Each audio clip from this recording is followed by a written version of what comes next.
I'm Aidan Scott, and you are watching the Permanent Rain Press. Hi everyone, it's Chloe with the Permanent Rain Press. Today I am happy to be joined by Aidan Scott. How's it going? I'm good. I'm happy. I'm happy to be here. We're so happy to have you amidst your very busy schedule, and we will talk about your upcoming project at the very end of this interview. But I kind of wanted to Cool. start at your beginnings because I know it was your mother who initially suggested you join drama club and the theater, and that's kind of where you fell in love with the arts and this community. So, what are some of your earliest memories from these days, and how did the theater really connect with and inspire you? Well, I don't really know why my mom took me to a drama class, but she did. So in a weird way, I think it was her that really kind of got me onto this journey.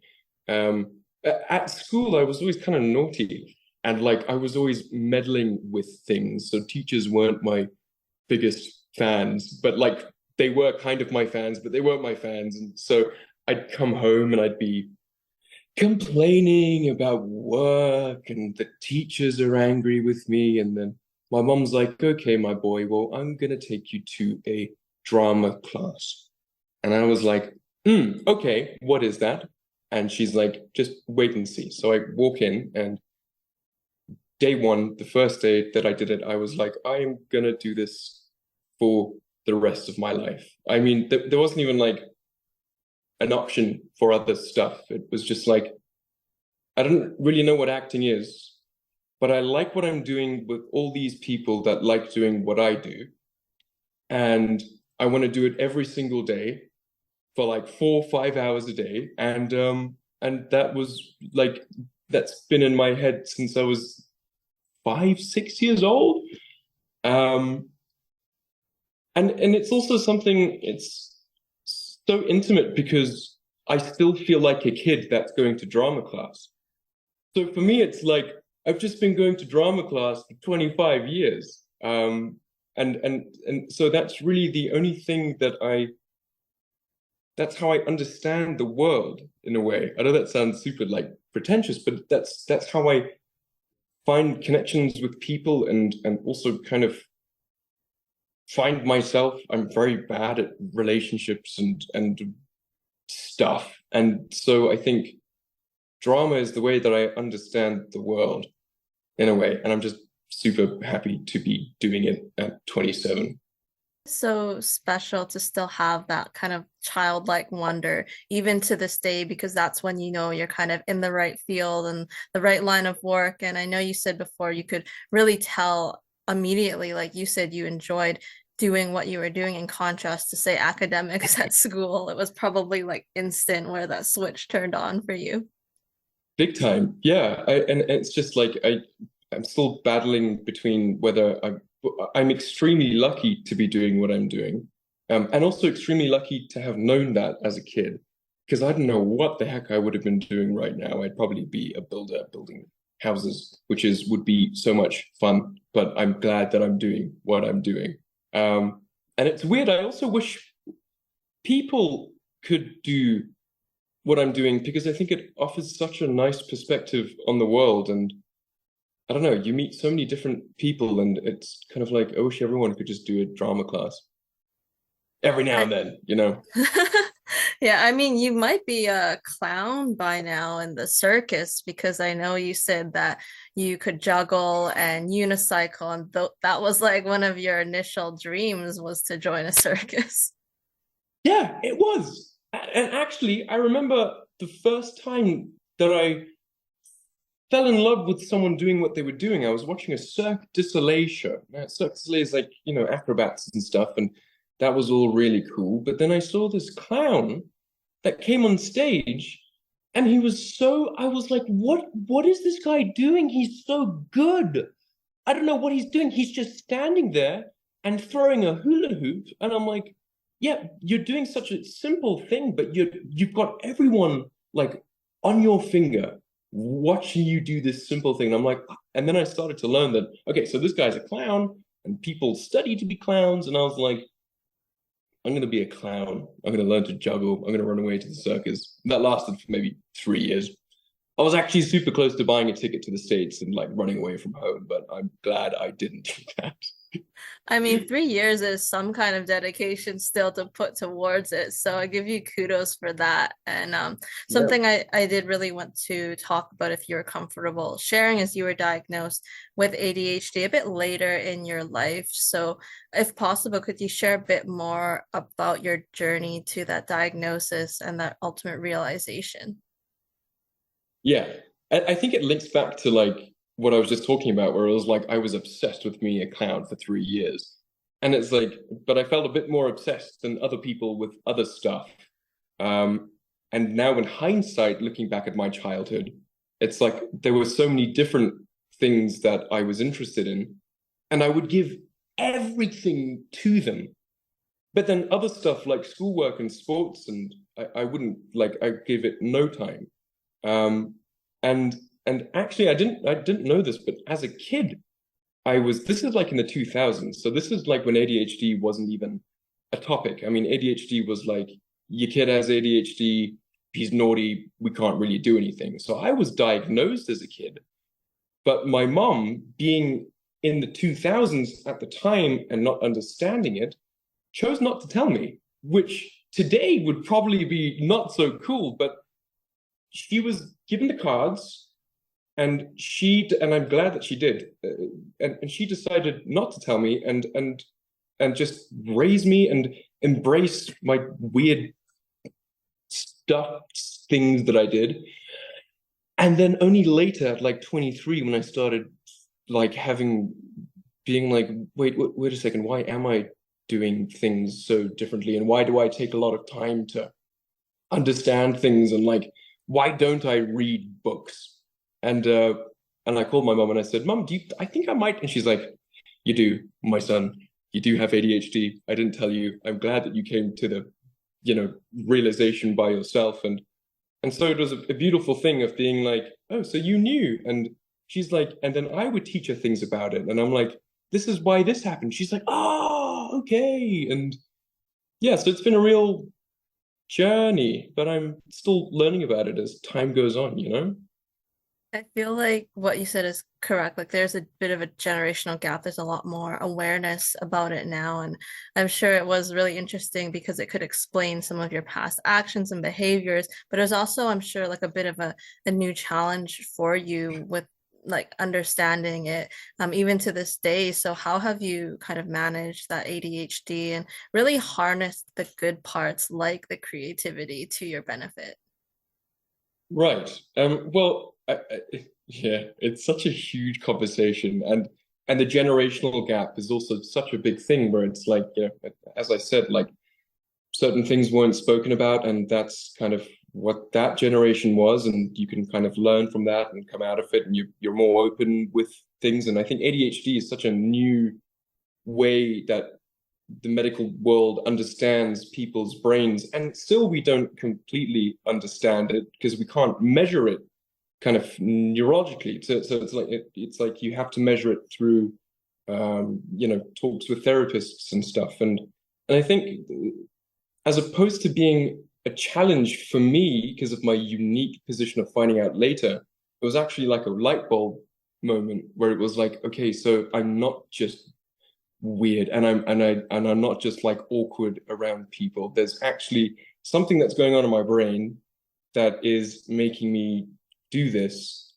But now what I can do is understand that that's happening and put things in place to prevent bad things from happening. So like a big one for me is communication. And being honest about feelings and I've been with my girlfriend now for close to 3 years, and it's like even just within that intimate partnership, it's like I'm discovering things about myself and things that are not so cool, like not being open and not communicating properly. But as time's gone on, I've actually helped the little boy in taking on life and being like, there are ways to cope.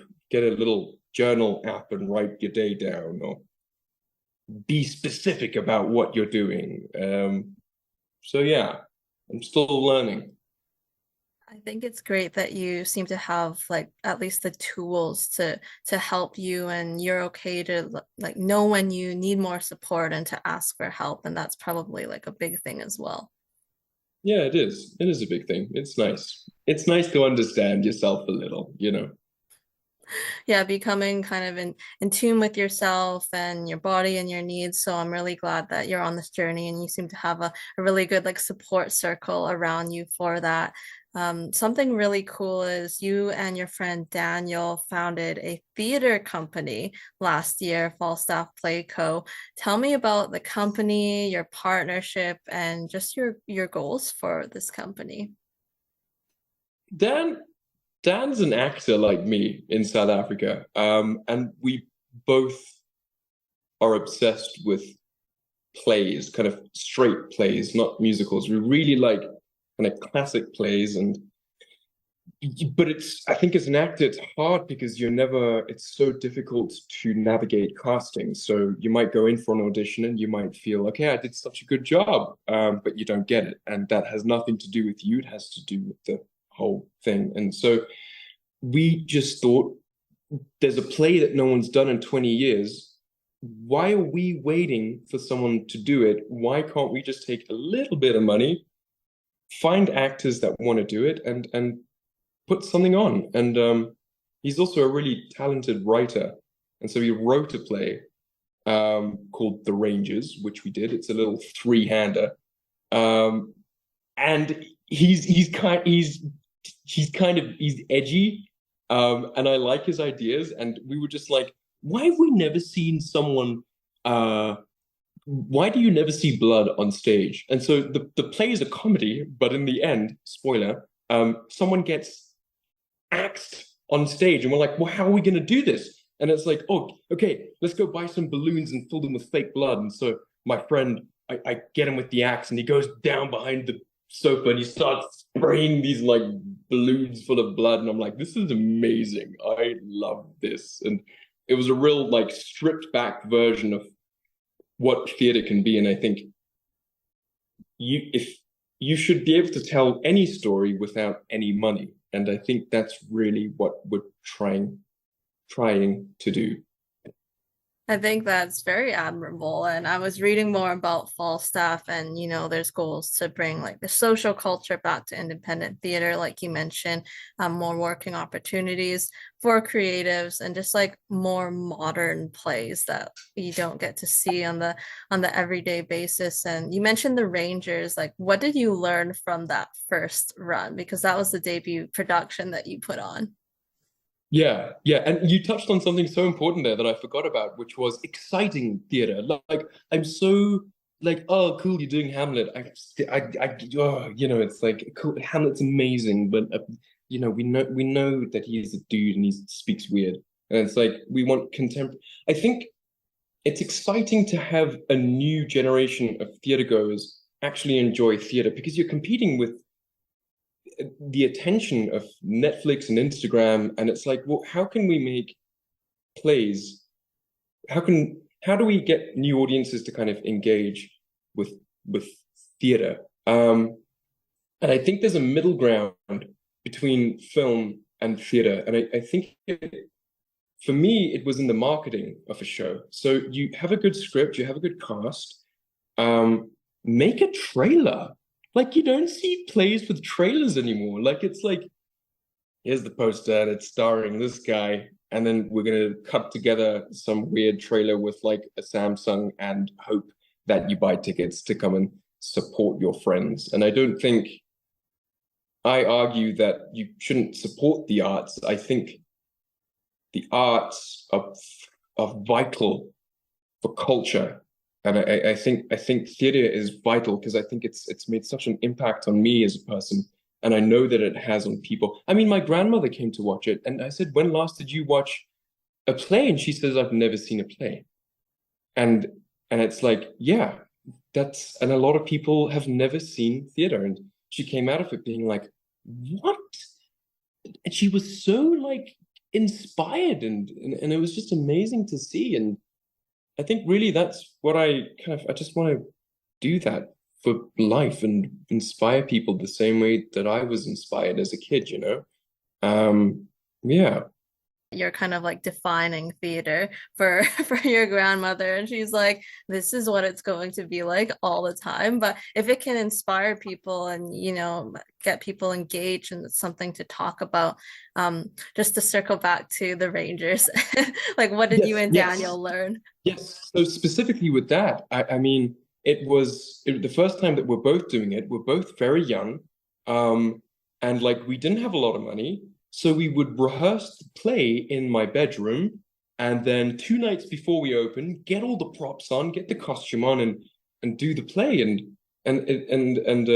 yeah, it was like it was a bit of a roller coaster, but it was so rewarding to do, and I think it was really good that we had people that we enjoyed as people doing it with us. I don't think we could have done it without them. But I mean, we were just wearing our own clothes and stuff. And like the play is about a guy in Canada wearing like a snowsuit. And I'm like, oh my gosh, okay, let me go find a snowsuit. Find the snowsuit, make the blood. We did everything. It's just two people doing everything. Well, the whole cast. So I mean, five people doing whatever they can to make the best possible version of this thing that we're trying to do. And that was very exciting, especially for my ADHD. So, there was someone in Canada. Whereabouts in Canada were they located? Daniel was specifically vague, um, very specifically vague. He in the script it says he's in northern, but F word Canada. So I guess that's kind of somewhere up there in snow. Okay. It was very snowy. Yeah. I imagine it was a cold atmosphere. I imagine somewhere in the territories that we have here, but I'm glad it was a really good like learning experience. I love the Shakespearean bear logo, I have to say, for the Falstaff Play Co. It's very kind of cute and eye-catching. But you yourself also have plans to direct. I don't know if it's like this year or next year. I imagine it'd be under the Falstaff banner. It's so for us, I think full staff is something that we can always go to should we want to collaborate. And I think for full staff, we're very kind of new work focused. So if someone has an idea, we'll try and get it on its feet. And so I don't know if it's going to be a new work or something that exists. I think it just depends on where I'm sitting in the year and kind of what I'm gravitating towards.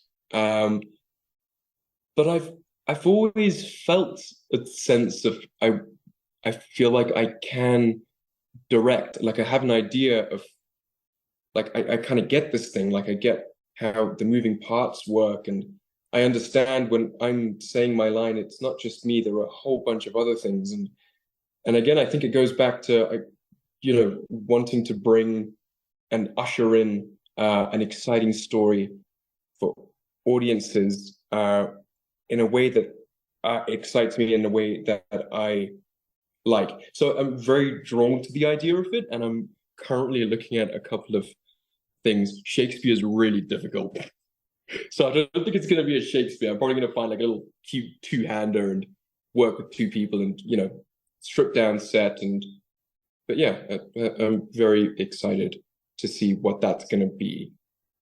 I think it's always, I guess, important for you, especially like as a new director, although you've been in theater for so long, is like finding out what works for you, like how many people, like you mentioned, you would feel comfortable working so closely with for Yeah. your debut. So I hope that goes well when you have the time. Of course, you are continuously very busy working on other projects as an actor and in plays yourself. And one I wanted to talk about, which was in 2022, is Don't Make Tea, which was kind of a dark comedy thriller, but it provided dialogue on UK disability benefit assessments, accessibility, and the government. So, what was your experience like working on that one as Ralph, and why was this story so important to tell?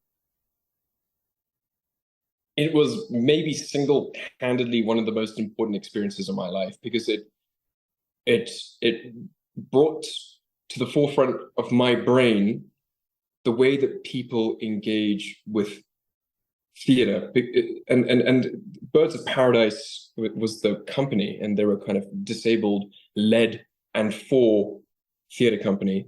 And the integration of accessibility was within the play. So it's not just like you're watching a show and it's subtitled or audio described. It's like the subtitles and the audio description was embedded within the narrative of the play. I'm not gonna, I can say this. So there would be like a little Siri device, like on the coffee table. And the Siri device was manned by an actor, Neil Gibson, who's incredible. And he would be in a booth and he'd be talking as the Siri device. But he's a character, but he's also audio describing what the play is, what is happening in the play within real time. And that blew my mind. And there'd be a TV screen inside the main character's house, and live streamed onto the TV screen was an actress doing sign language. And it's like she was a part of the story as well as the audio description. And that was just fascinating to be a part of. And also, it was just a damn funny script. And it was just so, it was so self-aware of itself, and it wasn't patronizing. And it just inspired me to look at, firstly, the world differently, but also theater differently. And I've come to the idea that I don't think, if everyone can't watch your work, then no one should be able to, if that makes sense. Like, why everyone should be able to engage with it, no matter what, what kind of disability you have or what kind of access issue you have. I think companies should cater to every single person, and have to make them have an experience that is just as good as people that are able to consume it in the way that they can. And I think that's been a really important thing for me to kind of go through. And I think any play that I look at it after this production. I look at it through the lens of accessibility, and yeah, it was just really amazing to work with that company. It's so great that you had such a meaningful and impactful experience. And, they talk a lot about things like inclusivity, and that could be casting, but also like you mentioned with the audience and being able to have everyone like consume new work and engage with it. They do have another run, I believe, this March and April, which you won't be a part of, but I'm sure you'll kind of No, be there supporting from afar. big time. Yeah, I was very disappointed. Unfortunately, it was just a matter of timing. But I was bummed. But it's going to be a terrific show, and anybody in England or up there, watch the show. It is brilliant. We will leave the link below for that and also your Amazing. upcoming production. But let's kind of jump into One Piece now on Netflix. What can you share about your audition and casting process for the show?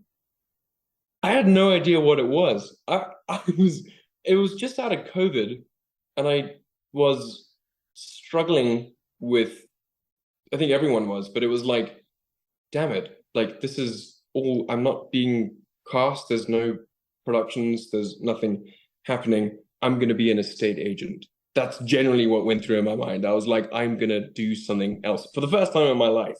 And I was like, rock bottom. I was like, also South Africa is pretty small, and you don't get the opportunities that a lot of people do outside of, the UK, Australia. And so I was like, okay, well, I'm gonna be an actor, and I'm gonna make really bad money just doing kind of bit parts and really big films, and I was really like ready to kind of call it quits. And then literally within days, this comes across, and it's like there's a pirate movie, a pirate series, and I'm like, okay, cool. I've seen lots of those come to South Africa, and they're not very good. And it was called Project Panda, and I was like, okay, cool. And it was like, then I saw the character description, and I was like, I know how to do that. I can be a dickhead. I know how to be pompous. It's not a typecast, but I know how to do it. And I think the character is what brought me in. So I was just so excited to do it, and I put myself on tape, and eventually got a call back, and I was like, oh my God, this is gonna be cool. Have no idea what it is, but it's gonna be cool. And then the casting director called me up just before my callback with Mark Jobs, who directed, and this entire team of really important Netflix people. And I'm like, oh my God. And she's like, it's for a show called One Piece. And I'm like, okay, Google it. And I was like, and I see Helmeppo, my character, and I'm like, aha, this is me. Okay, cool. Dude, you're very weird, but I like you. And I got it. And I was over the moon. And it was, yeah, it was just like, I remember being in the car and like with my parents, and I got it. Just like an absolute everything that you can imagine of happiness was there. And I'm like, yes, this is gonna be amazing. And you initially thought it was some kind of pirate reenactment show, right? I did, because we do a lot of those here. We love South Africa's the place to do reenactment crime or historical dramas, and I thought it was a pirate reenactment. And so I was so close to not doing it. I was so close to being like, because I was busy at the time, and I'm like, ah, and people pushed for it. My agents pushed for it, and I'm so glad that they did because wow, you know? You were so close to turning down One Piece, but I'm so Yeah. glad it worked out for you. And I'm curious, like when you booked the role, like you mentioned, you Googled like, One Piece for the first time, but when you were kind of doing your research, did it involve the source material or any discussions with the creative team figuring out who Helmeppo was? Right. I think in terms of what I did is I knew that I did a good job in the audition. But I also knew that they trusted me, um, because they saw a lot of people for these parts, and I'm constantly blown away whenever I'm cast because it's just like, you serious? You're gonna cast me? But they did, and so I think for me there was a huge amount of trust in being like, we know that you're right for it, um, and that is you were the best person for the job, and so we're gonna rock up in 6 months' time. We're gonna shoot this thing. So in those kind of 6 months of preparing, not much happened. But on the first day of kind of meeting with Matt Owens and Steve Mader and Mark Jobs, it was just like, first of all, a huge amount of excitement, and them just being like, "You're amazing," and I think it's so important for an actor to, because you never hear that. You never get to hear that. You never get people giving you feedback that is like, you're doing a good job and you're amazing. And I think they trusted me, I trusted them. And so it was really easy to sit into the world and be confident in what you're doing. Because sometimes it was kind of like, I don't know what I'm doing. I'm doing this thing in front of the mirror the day before shooting, and I'm like, you guys don't know what you're getting yourself into. I'm gonna eat this up, and I don't know if it's gonna look hot, but it worked somehow. I mean, that scene we'll get into in a bit, but like how long did it take you to get through the manga series? I didn't. Like I said in the beginning, and I know people give me that look all the time, but I don't read. I've never. Fun fact: this is gonna be on the internet forever. I've never read a book. I've never read a novel. I've never read. I don't read stuff. I mean, I read. The only thing that I read are plays. And And the again, my mom scripts, was just yeah. like, "What? Yeah, why isn't my son reading?" And so the manga was difficult. I didn't do it, but I did buy myself copies. So I like buying books, but I never read them. So I've got like a whole thing in my bedroom of just like One Piece editions, and it's amazing. And I flick through them and I look at the pretty pictures. But I never went into the world from that angle. I learned about the world through the what we were filming, you know?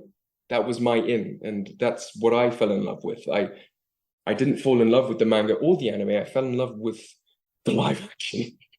You did such an amazing job with this character. So to find out and by amazing I also mean a lot of people say it's so accurate to the manga. So for you not having read it, I think it speaks volumes about not only your abilities but also the sets that they created and the space that felt so real and so genuine. Yeah, big time. It was such a luxury to be surrounded by actual things and not green screen, and surrounded by such wonderful actors to work with. Um, and as you know, as I said, when I first saw Helmeppo, his first scene in the anime, he did three moves, and I understood exactly who he was and what he was about and what he served as, and I knew his status. I could tell what his kind of I just knew what that was. And so occasionally I touch base and I just have a little relook at how he moved and how friggin' ginormous his mouth was and what he thought about himself. And I think that was all I needed to really bring him to life in a way, kind of through me, obviously. But I could exist as him. Yeah. There's something really telling about the graphics, so it's good that you were able to kind of use that as a vessel as well for, Yeah. his emotions. And that was kind of my next question. I wanted to ask about his mannerisms and physicality, because something that is in the mangas, it is described he is quite weak initially. So was that ever a discussion for you and your physical appearance? Because I know you said you like to work out and you're quite sporty. Yeah, I mean, it's so interesting how I don't know, we were just talking about the clowning thing, and you made me think, and it's like Helmeppo, in a way, he's a clown. That's essentially, if you draw like theatrical devices and theatrical characters and who they are and what they serve, he in essence is a clown because he thinks of himself so kind of hugely, but we all know that he's not that, but he doesn't know that, and that is by definition what a clown is. And so it was, again, it's just really funny that this was my first kind of huge job, kind of circling back to when I wanted to be a clown, because actually he is a clown, which is, I don't know, it's the first time that I thought of that. What was the question? No worries. Just about the mannerisms and the Mannerism. Yeah, physicality for Helmeppo, and also the fact that you are quite athletic. So was that yeah. ever a question? Yeah. No, it was never a question. But also like I think it works either way. So I'm fairly tall, which is, I think he's quite tall. He is definitely quite tall, and he's kind of skinny. I've got a bigger build, but it also that works in a way. It's kind of funnier when someone's bigger. But also watching it, I was like, it didn't really, there wasn't a disconnect between the live action version and the manga version. I think if the fact that I just kind of tapped into what that character is, it didn't matter really what you looked like, you know, because the essence is there, and that could exist on anyone. That's very true because there's just something like you mentioned the clown so silly about the way he went about things, especially early on. How about with respect to Helmeppo's personality traits? Like, what did you think about were his core values and what was important to him? Yeah, I think it's so important to feel in terms of a connection with someone that you're playing. I think it's important to sympathize with them, and I really sympathized with him. You could see the relationship with his dad, and I understood that, and all he wanted was to be seen by someone, just like look at me for who I am and give me the love that I think every human being needs, and he didn't have that. And yeah, yeah. And wait, what was the question again? Sorry. No worries. I'm so bad. What do you think was important to Helmeppo? Like, what were his core values and his main personality traits?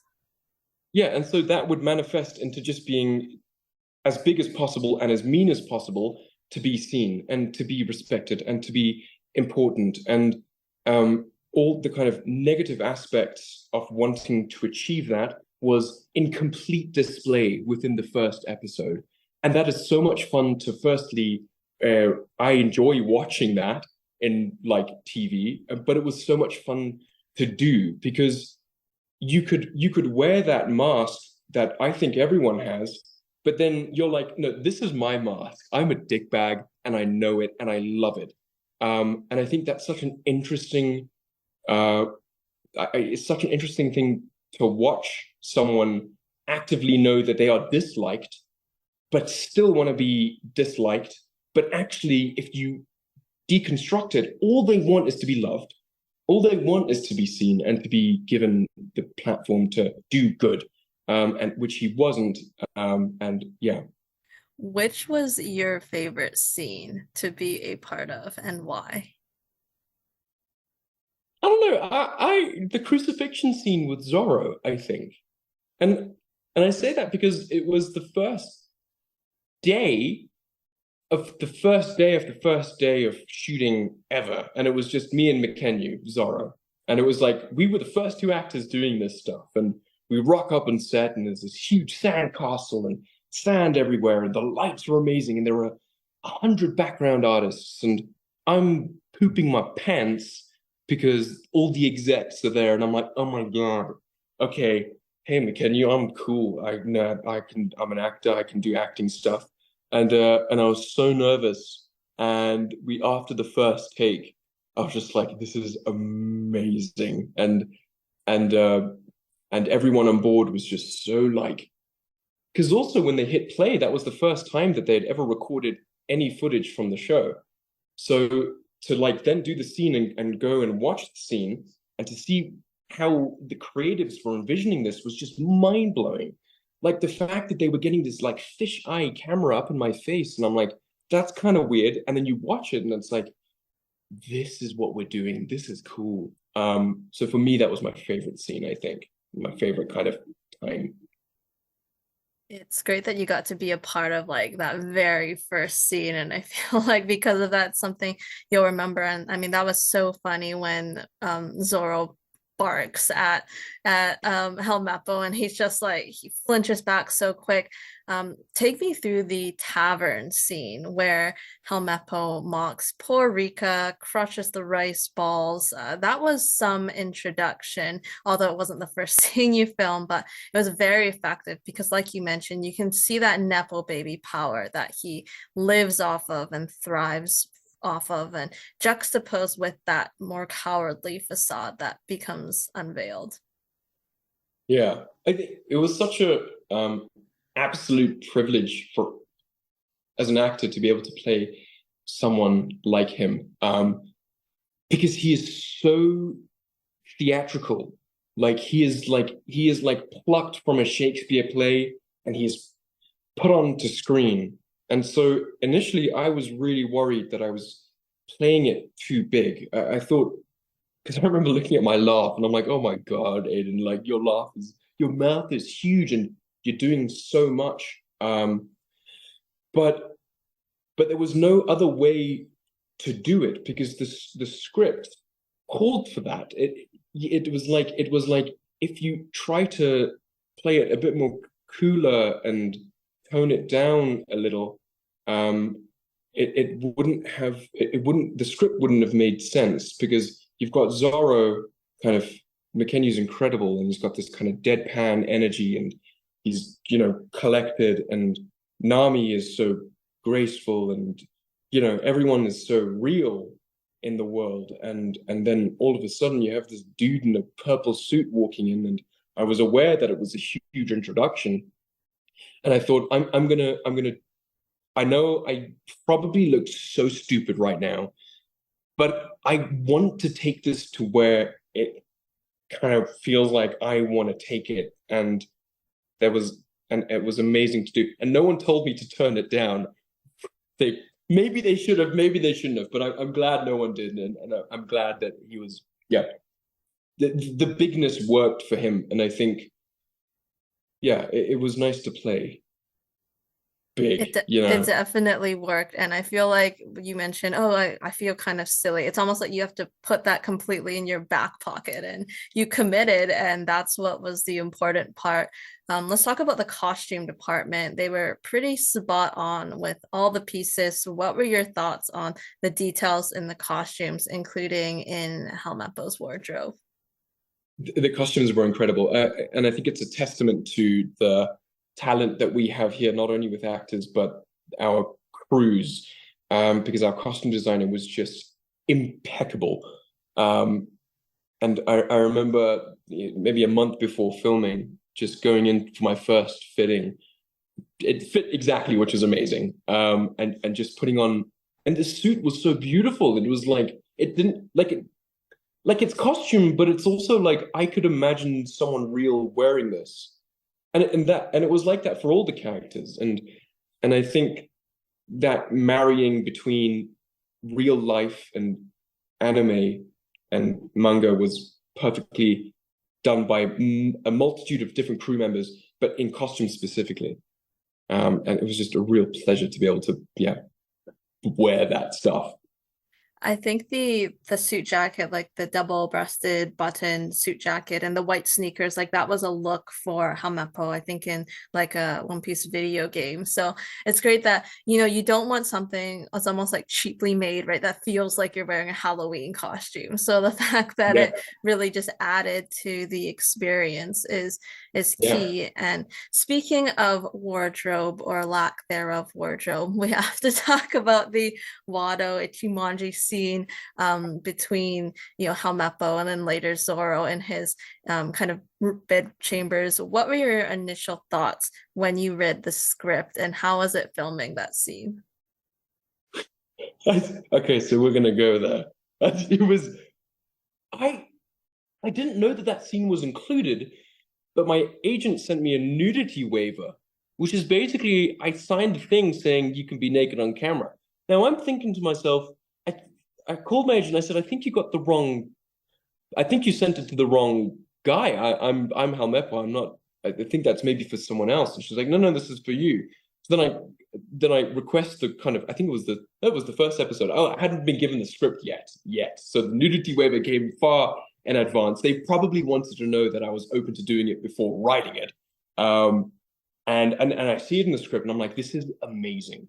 Like I can't like what a luxury. Like first of all, it's not canon, and I don't know why they chose Helmeppo to be one of like the most like non-canon events in the show, and I don't know why it had to be a nude scene, but it made sense. And as I was reading it, I'm like, this is first of all, this is going to be on Netflix. Okay, I'm sorry to all my friends and family and to all the fans that might not want to see my butt, but you're going to see my butt and I'm going to have fun doing it. And he would do that totally. He would totally do that, wouldn't he? I think that he was just so like outlandish that obviously when you see it, it's unexpected, but it hit so perfectly, for his character and all the little kind of accents in that scene, including the bear. I mean, the bear was adorable. Unfortunately for the bear, kind of had to cover some parts there. Were you given any like direction or feedback when you were filming, or did they just kind of let you play with it? No, there no feedback. They just let me friggin' go for it. They blocked the scene. I'm in my like my little what do they call it? A modesty set, which is basically just a little nightgown thing. And I'm walking through the scene and I'm like, cool, so I'm gonna do that and I'm gonna do that and I'm gonna do that. And then I take it off. Everything's quiet. Everyone's like, oh. And I just go, yeah, and I just start doing stuff. And that was nerve-wracking, not knowing what I was about to do, because I specifically didn't rehearse it. I wanted to rock up on the day and see what would happen. And it was a real privilege to be able to do that. And to have I think it's so, I love watching douchebags be douchebags. I love it. Like, and so to be able to do it was even more fun than watching it, you know? Was it only one take that you had to go through? But then we did two takes. Okay, Yeah, so we did, so what we you did, what and we McKen, you had to be in each other's faces twice. he laughed on the first. He's outside of my room, and I'm doing the thing, and the door opens, and I turn, and he turns to me, and we just go like this, and we just shit ourselves. It was amazing. I'm upset that this wasn't in a, I don't think it was in a blooper reel, nothing that I've seen, but they really need to release that first footage because yeah, I think so too. it hit so well. So I mean, kudos to you. You did it. I'll take it. Can you take me through Helmeppo's mind? Unfortunately, this isn't a scene that we see in the show, but how violated and scared did he feel immediately before, during, and after that horrid haircut? you I don't know how you feel. I'm sure everyone feels like this, but your hair is everything. It's like your power, and it makes you feel comfortable, and and it's also really interesting that in the manga he doesn't start off with that hair. So it was really cool that they were like, well, here's the backstory to how he got the hair. And yeah, I mean that's just it's just brutal. And also I feel sorry for him. Like again, like I know it's funny, but like for me, I'm just like, oh my dude, I'm so sorry. I'm so sorry that happened to you. But you're gonna have to live with it, and you are a dick, and you need to learn some stuff. But I'm sorry that your hair got cut off. Yeah, that initial haircut was hilarious. Like the fresh one when he goes Oh to my the gosh. docks and it's just everywhere. And yeah. Oh my gosh. It's so good. Now, how did you view the father-son relationship between Helmeppo and Captain Morgan? Like, did you consider how he grew up, what his childhood and youth years were like? Yeah, I think touching on what I said before, I think because you never hear about his mother, so his only connection or kind of someone looking after him is his dad, um, who himself is a narcissist. And if you scale these two characters down, Axan Morgan and Helmeppo, if you just tone them down a little, they exist as real people in the world today. I mean, like I know people who have dads that are not cool, and it has a really big impact on people. I mean, I was lucky enough to have a really lovely family. But I had to imagine what I'd be like if I didn't have that support system, which he didn't have, and what that would make a person, and how do people deal with that? And again, I think his entire identity of being pretending to be in charge and being nasty to people was directly as a result of that.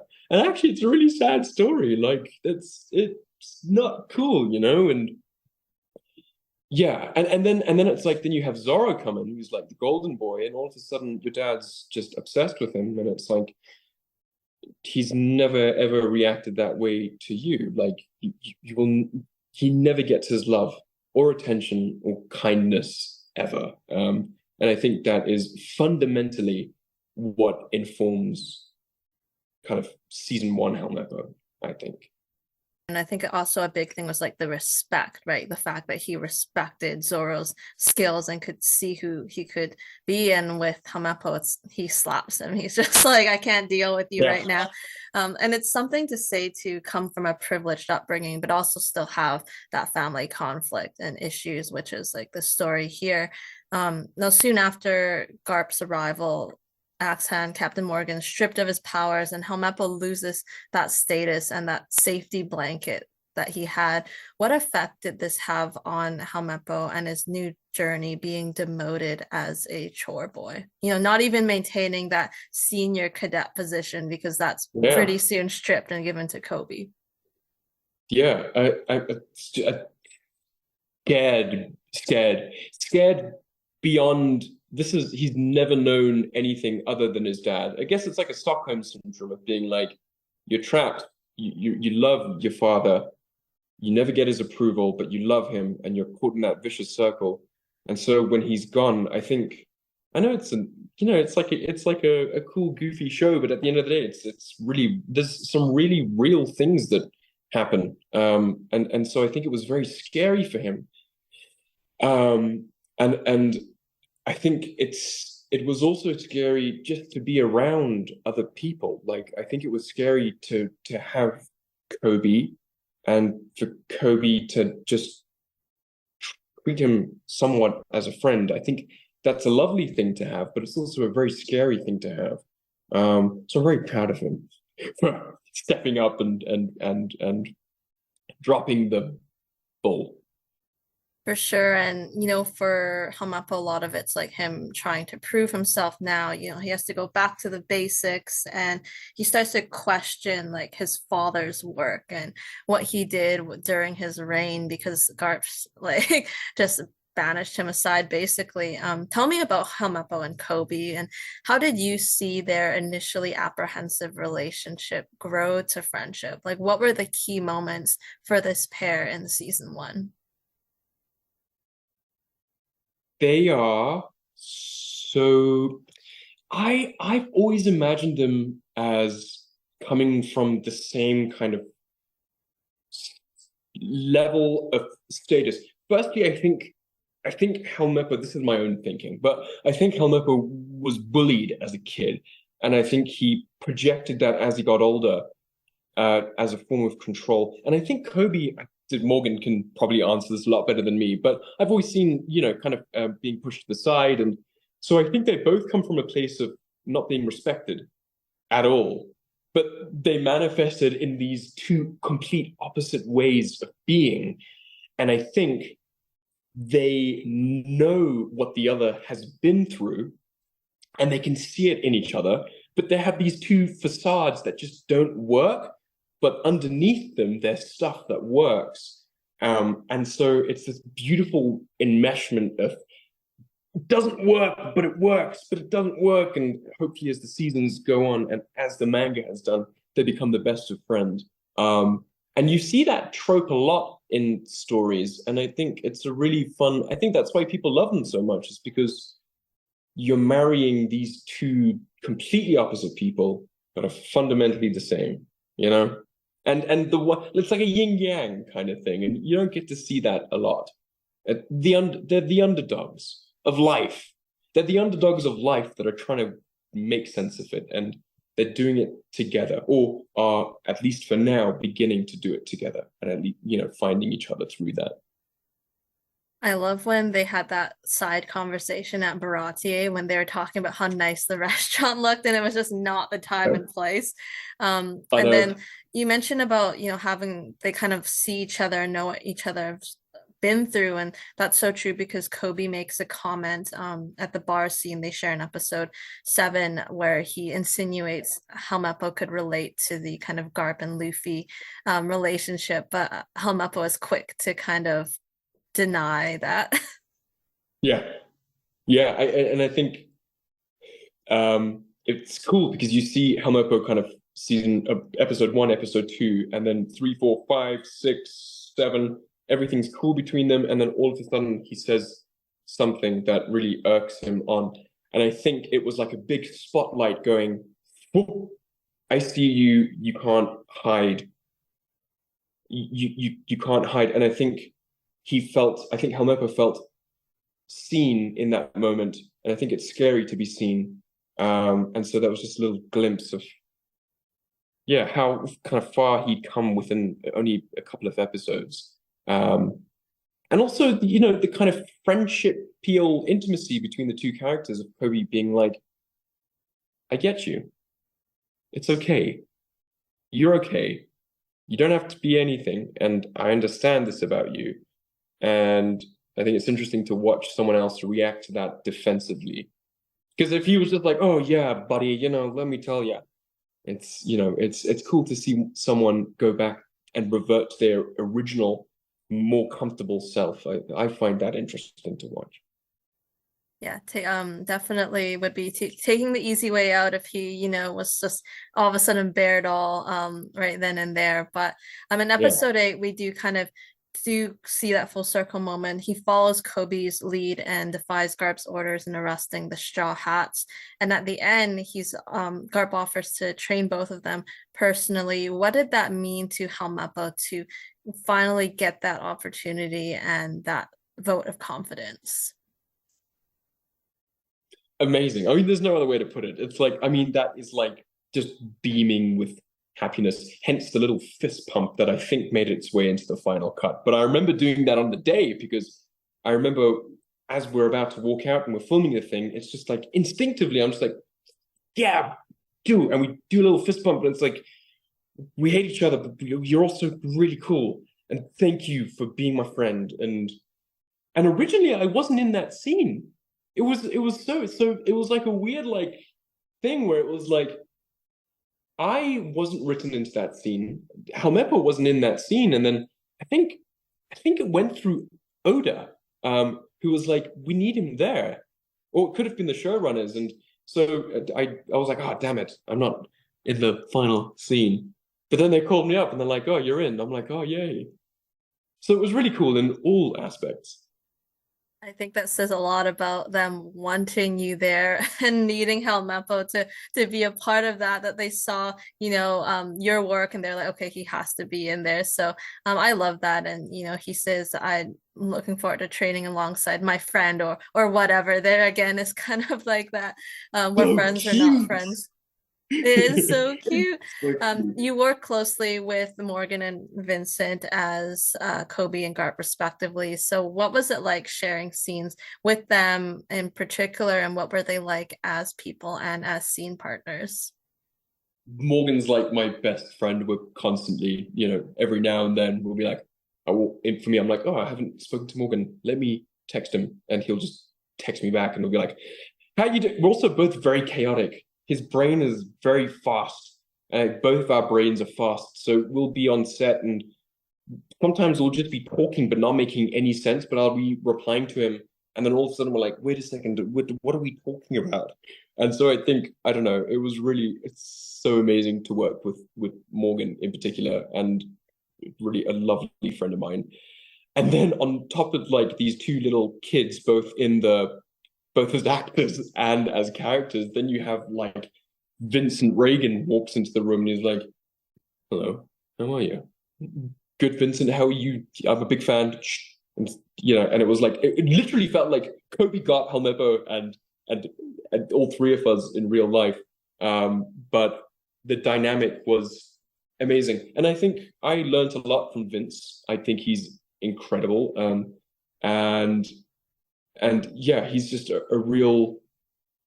It was amazing to watch him on camera and be like, I've seen you in films before, and it's so cool to see you do it now. And I can see how long you've done this for, and how just a look will carry so much. Yeah, and there was also lots of moments where we would just be in stitches from laughing at things. I mean, it was just amazing. It was very not serious. It was fab. Like anytime Garp kind of, when they didn't know that he was related to Luffy, and they were kind of like, what is this guy's problem? Like, why is he so attached to this pirate? You did also get to share some scenes with the Straw Hats, like Inaki, Mikenyu, Emily, Jacob, and Taz. So what can you say about their performances? And did you get to know any of them kind of behind the scenes or offset?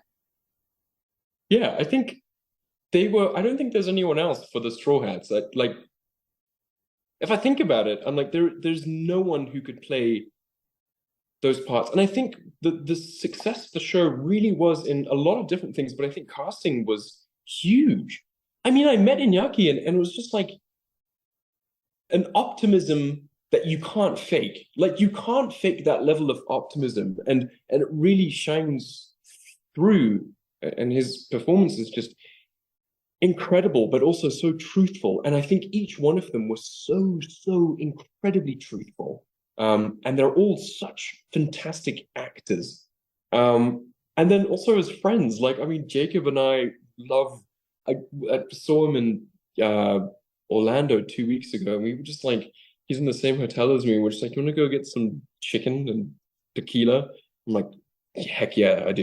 You want to go for a swim? Yeah, I do. So him and I really got along very well. I'm a big fan of his.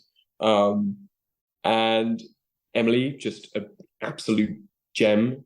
Taz, all of them are just incredible as people and as actors, which you don't get a That's lot.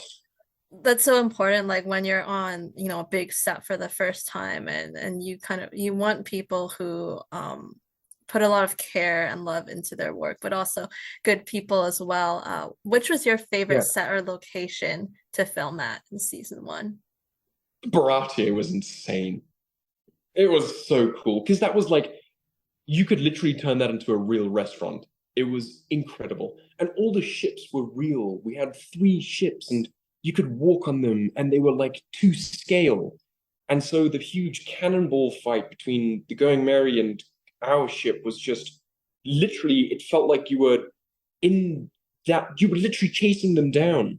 But for me, the Baratie was incredible. And the amount of detail and the lights. And there was a little bar that Zora spent a lot of time at. And that was literally attached to the actual ship. And so you could walk through it and experience all these places for yourself. And it was on water because there was a pool at the studios. And yeah, it was amazing. It was amazing. It's a shame. Did they have to dismantle it after season one? No, no, they're still going. They're still So up there. I you think, can you legitimately walk onto set then? I mean, yeah, I don't think you can just be like a general public member and just go, duh, duh, duh, duh, duh, Hey, duh. you're I a wish because I VIP would do that. though. Yeah. Well, I don't know. I'm just some actor dude. But yeah, you can lit they're right there right now and in their full glory. Now, separate of what is happening in the writers' room for season two, should you return as Helmeppo, what do you hope to see or explore with your character? I don't know. I think I also understand that there are so many different arcs and characters and beautiful characters that are yet to be seen. And so I understand that. Um, I also think that Koby and Helmeppo, I think, are a really nice friendship to follow. And I think it's a nice in to the Marines. So I'm excited to obviously see a lot of different characters, especially from the Marines. And I think Kobe especially lends a really good hand to exploring what the dynamics of the Marines are. For the time being, I think the little training sessions with Garp could be fun because we haven't actually done that yet. So I'm hoping we get to do some of that. As we know in the manga, Helmeppo's weapon of choice later on is the kukuri. So some kind of swords there, which I'm sure you would welcome training with. What other specific, like, are there any specific storylines that you're looking forward to seeing play out on screen, including the existing ones, or even the introduction of any specific characters? I'm very excited. Oh my God, I got so many. Bon Clay, I just want to see how they do Bon Clay because that is just an incredible part for an actor, and I'm so excited to see that. I'm so excited to see the Straw Hats. So Brooke, I'm also just curious from like how are they going to do that? Like how are they going to do Chopper? How are they going to do Brooke? And of course the little tease at the end was Smoker, and I think that is going to be I think Smoker is going to be unreal, as well as Crocodile. I just think there are so many. I can go on and on and on, but those are the A guys I'm just whole excited list. for. Something that is kind of cool is you are friends with, you've trained with an actor, Arthur Falco, who is a One Piece fan, and he is also one of many kind of possible casting rumors or fan casts for the role of Ace. So I had to ask, like, would you be excited to see him join the cast? Like, what are your thoughts on that? So with Arthur, interestingly enough, was working. Slavic is a small world. So when I was doing my callback for Helmeppo, he was reading. He worked for Bonnie Rodini, who's the local casting director. So he was kind of intimately involved in. He didn't have any say in casting, but he was there for the process of how Bonnie Rodini casted the show. And he became really good friends with Matt Owens and Steve Mader. And I think organically, you kind of, if you have someone orbiting that world that kind of looks like a character, people are gonna fan cast him so hard. Um, I would love. I mean, he would be incredible in a number of different parts. I think just got to see what happens. I have no idea who's going to be Ace or who's going to be Law or. But I would love for him because I think he cares he cares so much, and that's a real testament to him. But yeah, it's exciting. Do you see a lot of like fan casts or that kind of stuff online, or do you try to stay away from that? Fancasts for like other people.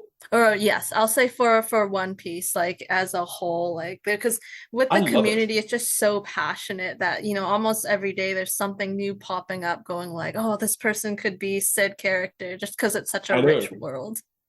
No, I love it. I love because I do it myself. I'm like, oh my gosh, we need to have this person in this part. And so I mean I don't actively follow it, but if it comes up, I'm like, yes, that's amazing. Tell me about the fan support and the response you've seen online. What has that meant to you? Well, I was expecting like I don't know what I was expecting. I was expecting people to genuinely hate me, or I was also nervous for like what people thought. And I was prepping myself the day that it came out to receive messages, and my girlfriend's like, "It's okay if they come in, just And nothing came in. I haven't had one thing where someone's like even anything negative, and that is I don't know. It just blew my mind. Like everyone was incredibly supportive.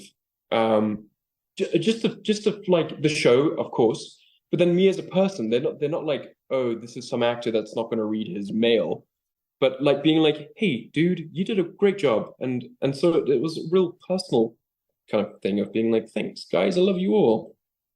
That's so nice. And I feel like Yeah, it's it is always good nice. to hear a little bit of validation that you did your job well, and the fans really appreciated it.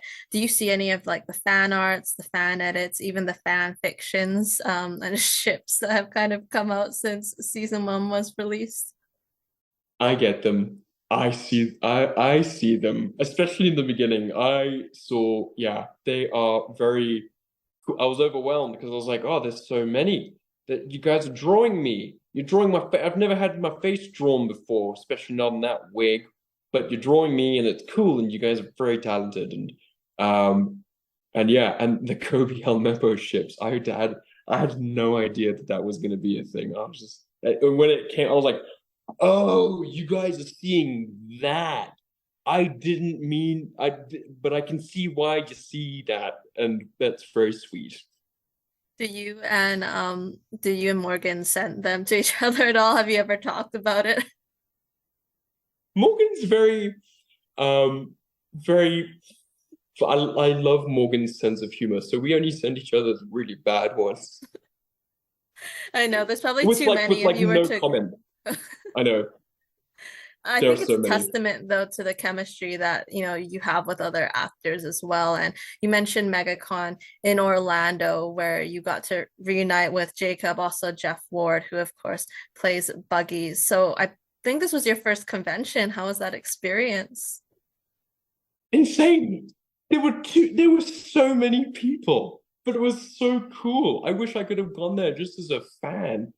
It was yeah, it was so yeah, it just really like but it was funny because they put me between Jacob and Buggy, and it's like Helmeppo's in the middle, and it's like Buggy's line is Foo, and Jacob's line is Foo. And my line, I've got like two little, like a little family coming to say hi, or like an old grandma.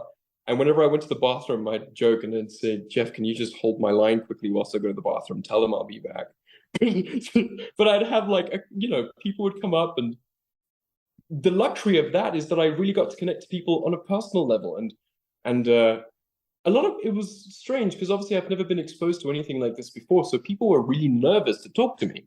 But I don't know acting like that. I know acting through kind of small things and theater and where you connect as people, and so I'd speak to these people, and afterwards they'd be like, "It's so nice to just be able to talk to you," and I'm like, "Yeah, for me too.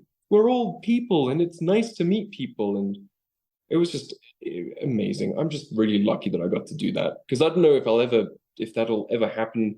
I'm just riding the wave of this being a genre piece and having the luxury to be able to meet people that are fans, you know?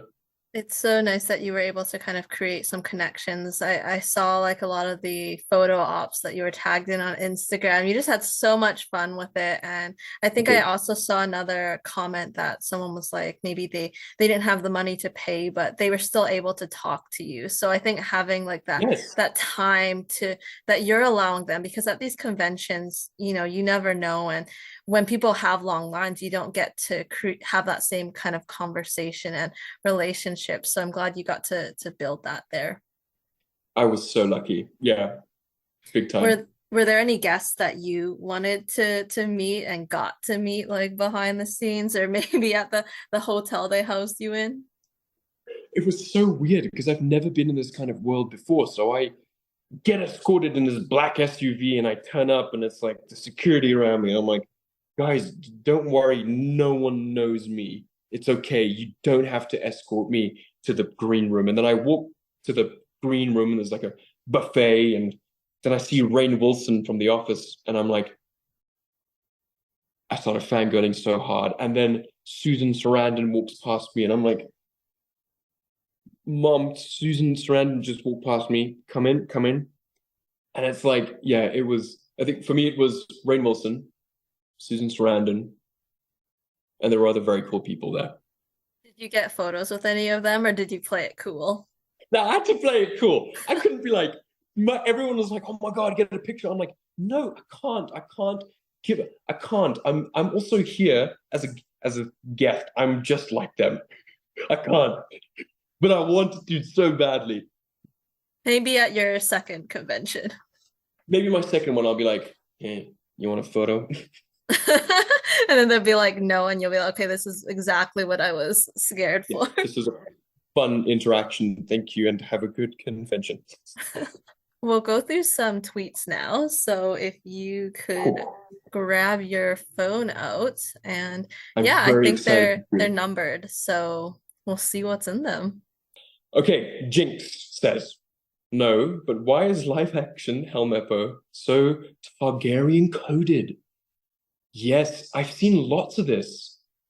Like, that's not Helmeppo, that's Aegon Targaryen. Can I show it to the camera?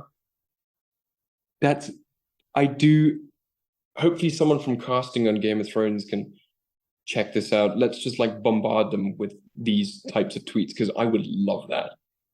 I love that other people saw that as well. That's amazing. I mean, he does have that trademark kind of long silver gold hair. So, I mean, it's Yeah. definitely worth putting on the wig again if you were to be cast in Game of Thrones. Like, hey, Ready for your close up. Yeah, I I guess am that's ready. a compliment, and definitely could see you in a role like that as well. Obviously, he wouldn't be it would be he would be more serious though. It wouldn't be as silly and It outlandish. wouldn't be huge mouthed dude with a purple suit kind of thing. No. But I think that would be like I would die if I was casting that. I mean, come on. Helmeppo without his visor thing is so weird. Wow. Oh yeah. I do get I'm excited for that. I'm excited for the visor. I So don't you've know what seen it it in does. you've seen it in like the the graphics. Heck yeah. And if they decide somehow to not include that, I'm gonna fight for it because that thing is damn cool. It is an interesting choice of eyewear. I have to say, I don't know how good the visibility is. So is But that something you've considered? it's also so random. It's like Oda was just like, hmm, face and swords and this thing. You're gonna live that forever. I'm like, I'll take it. I like it. It'd be So cool I if they don't had like a little know. backstory on how to getting it. Definitely. I think that's one of the great things about this live action is you can create so much, of course, with the approval of the creator. Yep. But yeah, it's Yep. definitely, I think it would be fun to see you all of a sudden be fitted for a visor and then you'll know it's happening. I am so excited. I can't wait. Numero three is gonna be, please, I desperately need to know if anyone has a picture of the full painting that the One Piece live action Helmeppo has of himself. Please, I'm hiding in the bathroom trying to find a screen grab. Someone's got to have it. I don't know where that thing is. I need it. It's amazing.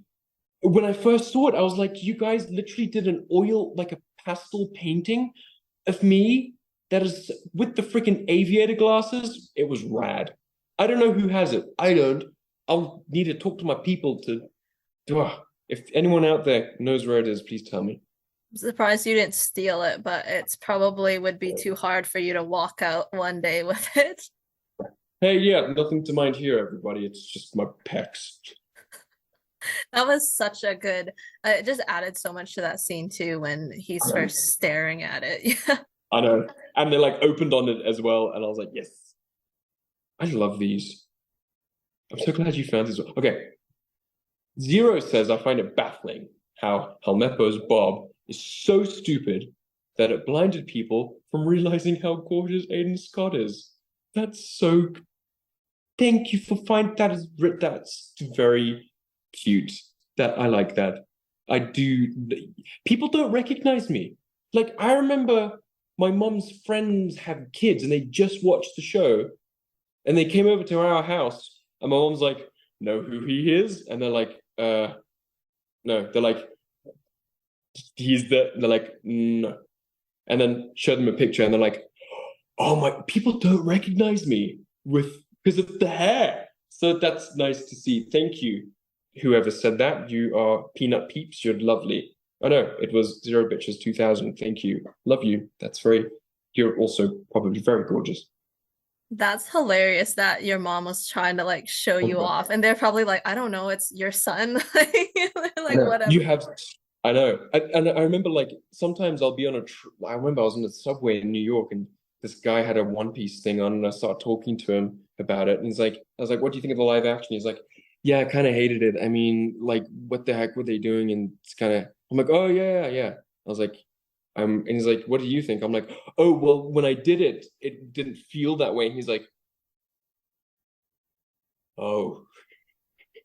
Oh my gosh. And this is a real interaction that you had. This is real. This is real. Oh my It gosh. happens So what so happened when they realized and put two and two together? It's kind of naughty of me because I shouldn't have, but I like talking to people about the show, and I sometimes don't even tell them. I usually don't, but this time because he asked me, "What did you think?" and I said, "Oh, well, I was the guy with the," and he's like, "Oh, cool, man, yeah, you were," and just kind of defaults to something, but always excited, I think. It had to default to the compliment. I mean, bad luck Yeah. if it didn't. Oh my gosh. Pluto goes to Komi at Cooking Batter, says, oh, to be whispered sweet nothings, death threats, in brackets, by Roronoa Zoro. Yeah. Yeah. And he got really close to my ear. And I didn't even think he said anything to me. I think he just went, and I was like, because it just sounded scary. But I mean, were you good at keeping composed and in character, or were there any moments that you wanted to break when he was so close to your face? No, I was fine. I was fine. I think him and I, that's the wonderful thing about being actors. It's just like you get to like play. But sometimes your brain takes over and you're like, this is so stupid. Like we're literally dressed up and we're saying these things to each other. And like that's your job. But there's like a mutual understanding of being like, yeah, no, we're doing this. And we'd come out of the scenes being like, that was amazing. And he was so good as Zoro. You mentioned he did break in that one scene with you, but so it was just gibberish that he was whispering to you, essentially. On the record, I think it was gibberish because I don't remember what that man said to me. But it was a mixture of erotic and scary and funny, and yeah, it was a real moment. I'm not sure if you've seen the ships, but people are also have something to say about that connection. I mean, I understand why. I do understand the thinking behind that one, and I have seen a couple of ships. And who would have thought that Helmeppo and Zorro would be the ship of choice. Not me. I wouldn't have thought that, but it happened.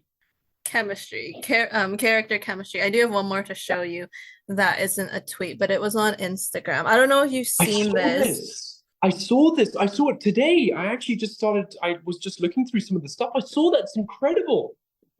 I think that they might have stitched it or they put the uniform together. I think they also do really talented cosplayer. I think they've cosplayed as Helmeppo before, but I mean that bear is adorable. I think you need one like that. I'm gonna reach out. I want to buy that. I would love that. And yeah, people are so talented in this world. I never was exposed to it before, but holy smokes, cosplayers are brilliant. There were some cosplays that you saw at the convention, right? Like a lot from There One was Piece. one. Oh yeah, yeah, big time. I mean, apart from One Piece, I mean, some of the stuff was just insanely cool. I mean, there was a literal live transformer walking, and that was insane. I think what took me aback the most, no one's gonna dress up as Helmeppo. There was one kid, one random kid that walked up to my table dressed as me, and I freaked out because I'm like, "You're amazing. Thank you. I see you." You were like just hoping for maybe one person or maybe not expecting it. So when it happened, it was just Yeah, I wasn't expecting it. And this one guy came up. I'm like, yes, dude, you're cool. And I'm like, why? I wonder why he. And it made me think, it's like, why did you choose me? And it's just cool that people dug it so much, you know? well, I'm glad that you're still riding this wave because you did a phenomenal job, and I hope we get to see you return for season 2. Just a couple more questions about your upcoming project. First off, you'll be playing Mozart in Amadeus this spring. I mean, what can you share about this upcoming production? This is a big part for you. Yeah, it's huge. It's also just a brilliant play. Peter Shaffer's incredible. And I think it's one of the best plays ever. And one of the best parts ever. Mozart also had ADHD, which I didn't know about, but this play really taps into that. Um, like it's not how you expect Mozart to be. I mean, like the scene literally opens up of him chasing his wife and making fart sounds. And that is just amazing. And I think again, it's like parts will always find you, and sometimes you get as an actor a bit disappointed with not booking things, but if you're right for something, you're right for it, and you will have a blast doing it. And I just feel a real connection to this specific one, so I'm very excited. Usually the play is done with 32 people. This specific production is doing it with 8 people, so it's a real. It moves quickly. Everyone's on stage. And it really, I don't know if you know, kind of Greek chorus theater where you had just an ensemble of actors telling a story. And this is what we are hoping to do with this. So I'm very excited. I remember watching I think it was the 80s movie of Amadeus that, details Yes. the relationship with Salieri. And yeah, he's a fascinating person to study and I'm sure get in the mindset of, and you're knee deep in rehearsals. Those have all been going well. Yeah, we open up in 3 weeks. I'm kind of pooping my pants. Again, I'm having the same feeling of what I had with Helmeppo, where it was like, I don't know how this is going to be received. And you guys don't want to know what I'm going to do because it's not good. But somehow it just comes together and it feels right. But I am nervous, but I'm very excited. And this will be March through mid-May. This will be March through mid-May. Yeah, in Johannesburg and then in Cape Town, which are 2 different cities in South Africa. So we start in Joburg and finish in Cape Town, which is where I live. I'm very excited. That is so exciting, and I wish the best for you and this Thank you. production. Are you someone who reads reviews after? I think any actor that says they don't is lying. I believe that because I don't know how you can do that. I really, I don't know. We're human. It's like you want to know what people think. I think you know what I mean. It's like and so people are like, oh no, I don't bother with reviews. I do the play, darling. I do the play. I'm like, no, you don't. I know that you secretly read them. Um, and I think reviews are helpful, but I think they can be very unhelpful I think if I was 18 and I read a review that wasn't too kind to me, I think I'd be very thrown and I'd try to adjust things. But I think now, as I'm a little bit older, I can read a review and understand that actually that's not gospel and you have an opinion and I'm going to do my job, which I am committing to and that I believe in. And I think it's a cool story that we're telling. You don't like it, that's okay. I have one final question, our signature question. If you could be any ice cream flavor, which would you be and why? Condensed milk. I don't know why that jumped into my head. I am obsessed with condensed milk. And there probably is an ice cream out there that is condensed milk flavored. I was going to say a deep, rich, dark chocolate, but no, condensed milk takes it for me. That stuff is bananas. That stuff will be the death of me. I really like it. Do you like add condensed milk to other things?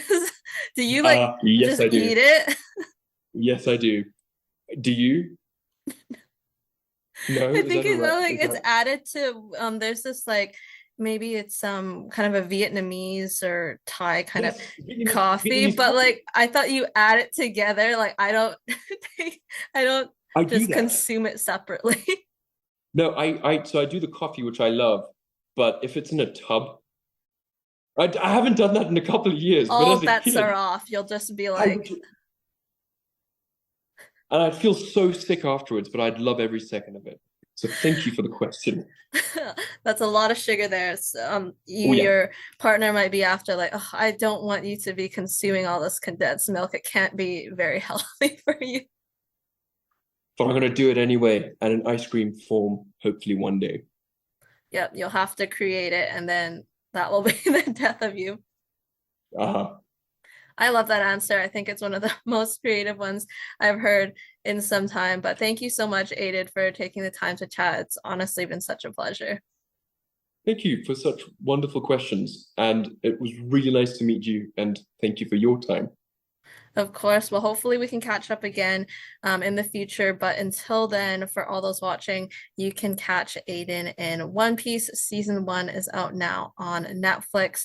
Catch him as Mozart in Amadeus.